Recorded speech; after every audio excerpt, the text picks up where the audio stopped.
No, sorry, it's way too hot in that thing.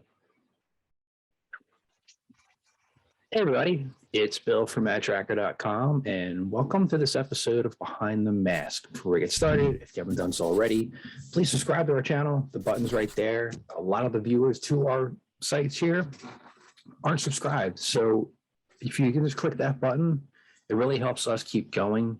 And it helps you keep M.a.s.K alive. So thank you for that. In today's episode, we're going to do an agent profile on somebody named Matt-Trakker. I'm not familiar with him, but I will do my best to go over who he is and what his role is with the show. This has been a pretty well requested episode, so I hope you enjoy this. And as always, if you have any questions or just want to point out something, please post it in the comments. I do read them, and I do enjoy seeing them and reacting with them. So thank you for that as well. Now, before we talk about Matt himself, it's hard to do him justice, really. I want to talk about the man behind Matt-Trakker, and that is Doug Stone. For those of you who don't know, Doug voiced many characters on the show. And his way of bringing Matt to life and giving him the charisma and having him be so stoic and confident, it really helped paint the picture of the great leader that he is. Without Doug's voice, I don't know if we really would have gotten the same feel. So just take a moment and thank Doug Stone for that. And you can always go back to a previous episode where Agents of M.a.s.K and I did a panel with Doug. It's hard to hear a little bit, but it's still worth listening to. And there's also another interview with Doug as well. You can kind of get more insights, but they're worth watching and they're worth learning about his take on everything, and just very appreciative of Doug and everything he's done for the show and past. So thank you. And Doug has been iconic. So, it's hard to really top him with this. But speaking of iconic, where do you rank Matt in the 80s toys pantheon of greatness? I made that up. Let's say there's 5 spots, right? Matt might not appear in any of your 5 spots, or he might appear in all of them. I want to post mine in the comments, but please post yours as well. You might not, like I said, might not be there, but I'm always curious to see where your allegiances lie. I know I'll judge you for it. So I touched a little bit about how Matt would always exude such leadership skills, and his qualities of remaining calm in the face of danger really cemented him as the leader of M.a.s.K. And he kind of has the same superpowers as Batman. What are your superpowers again? I'm rich. Matt's personal life has always been up for debate within the M.a.s.K community. He has adopted son, Scott.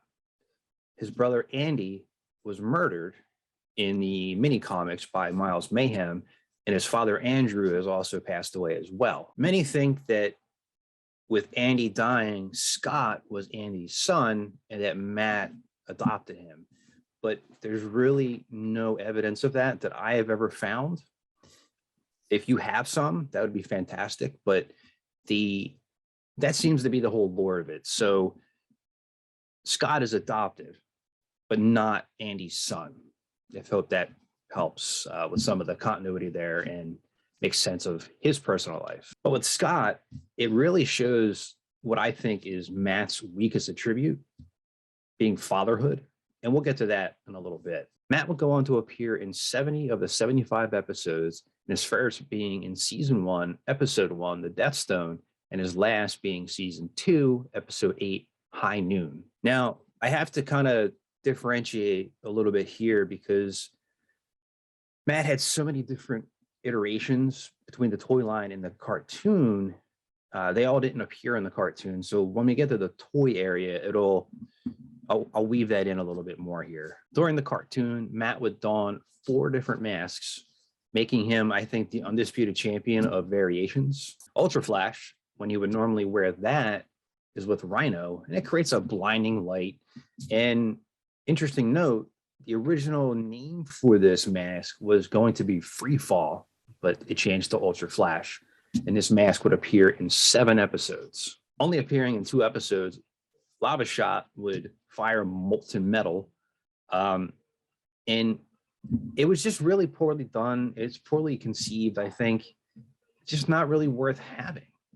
I think it's probably one of the worst ones out of the entire line, if not the worst. So, don't think I'm biased. It's not everything Matt-Trakker. There are things that don't work. Now, for me, Shroud is one of the better designs out of any of the masks, but the power is lacking. It fires like a smoke cloud, and that's it, really. Matt would wear this when he would be driving Goliath in season 2, and it would appear in 7 episodes. Now, Spectrum is what you call a plot device. It can literally do anything needed depending on who was writing the script for that particular episode. But normally we would see a gliding or an energy beam or some kind of energy control, really. But there were things that just kind of, here, we needed to do this, and it did it. So I'm guessing that's why they call it a Spectrum, because it literally covered everything. Now, Matt's vehicle list in the cartoon is pretty lengthy as well as it is with his masks. And I want to talk about Goliath, and notably Goliath 1. There's Goliath 1 and Goliath 2. 1 is Matt's vehicle, and 2 is Nevada's vehicle. Goliath 1 would transform from a Formula 1 racer into a jet fighter, and it would give Matt the ability to combat Venom. It's, well, kind of. They didn't, not really much combat in season 2, but you get the idea.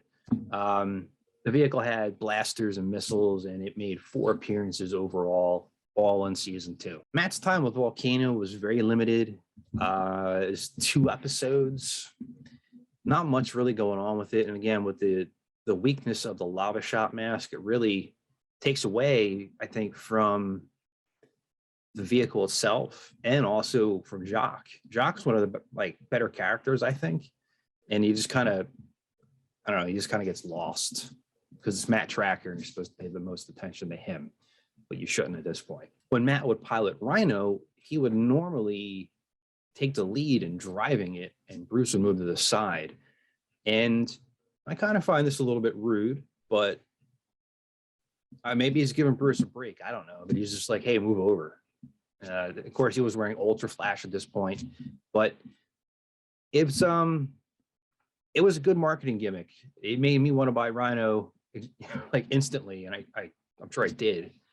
It was one of the first ones I recollected as well. Thunderhawk was used the most by Matt, appearing in 58 episodes, and it would turn him from a Chevy Camaro to a jet fighter that had lasers and missiles and bombs. It was actually destroyed one episode, and it was brought back in the safety portion at the end. It was kind of a cheap thing to do, considering Firecracker was destroyed and then came back later. But that's the whole continuity thing that doesn't exist. But Thunderhawk was the one that was always in the middle, was always prominently displayed on the cartoon. And I think probably got the most airtime out of all the vehicles. Maybe the only other one would be Switchblade.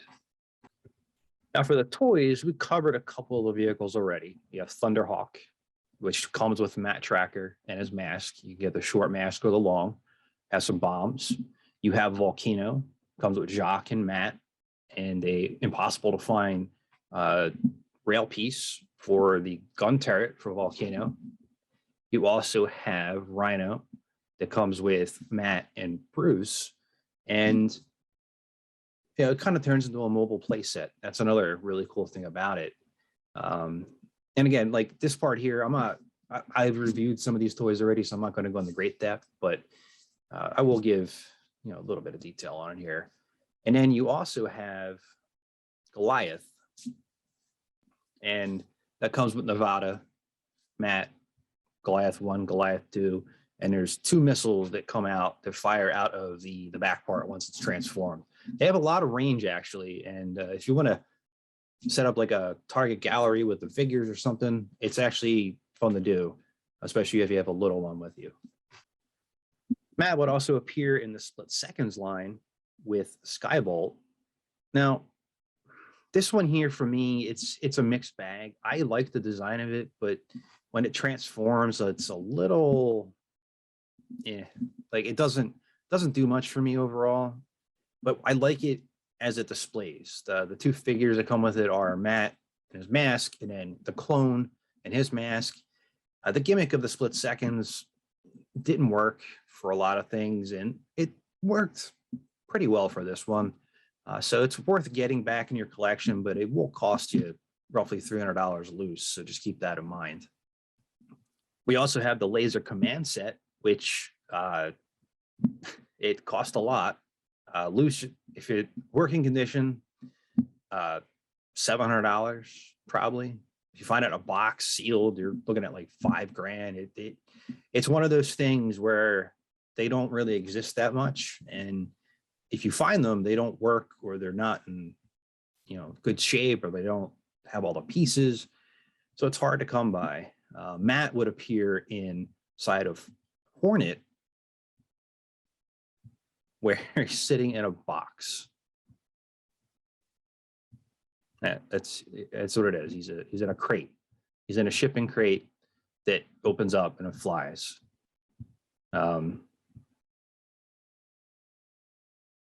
I should probably rethink my love for Billboard Blast on that one, but that's one of the weaker entries. But the figure is a repainted Rhino figure. Nothing too special, other than it costs a lot of money. There would be some figure packs as well that Matt would come in, most notably with the longer mask. And there were some overseas variants that he came in where he had this variant color. And you also had the adventure packs where he was in Coastal Patrol and Jungle Challenge. 2 of my favorite figures, to be honest. They came kind of separately from everything else and had their own story, but they were always something I really gravitated toward and really liked playing with. And the way they display over here today, I think it's really cool to be able to have those and see them in that stance. There would also be a wide variety of Matt-Trakker figures from the Playful line. Really no continuity to it. It was kind of all over the place, and you're gonna see it's really hard to describe the way that these were able to be collected. I know one person that can really tell all of us the best ways to go, but he's not ready to do that yet. And I mean, there could be 30 Matt-Trakkers from this line. There could be 10. There could be 5. And it's really hard to tell because the variants are so subtle. Sometimes it's just that's the way it goes.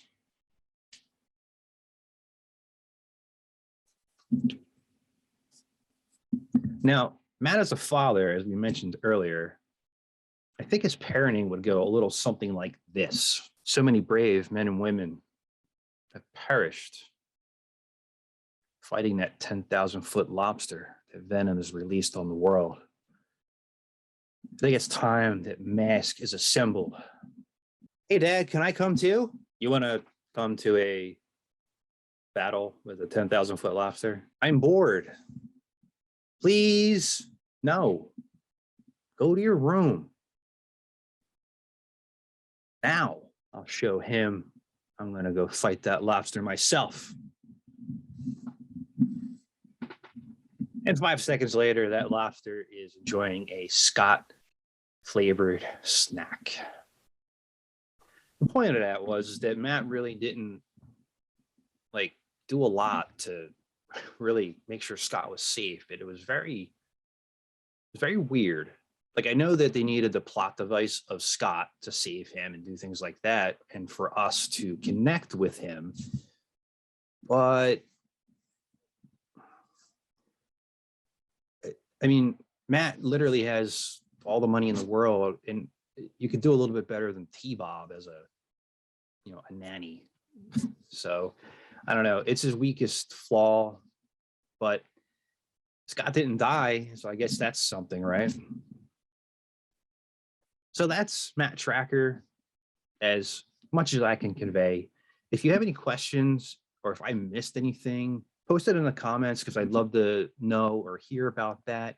And if you haven't subscribed yet, please do so. It really does help us. And as always, please remember to like, comment, and subscribe to help keep m.a.s.k alive. And this is Bill from Matt-Trakker.com, and I'll talk to you later. Spectrum's got such supervision.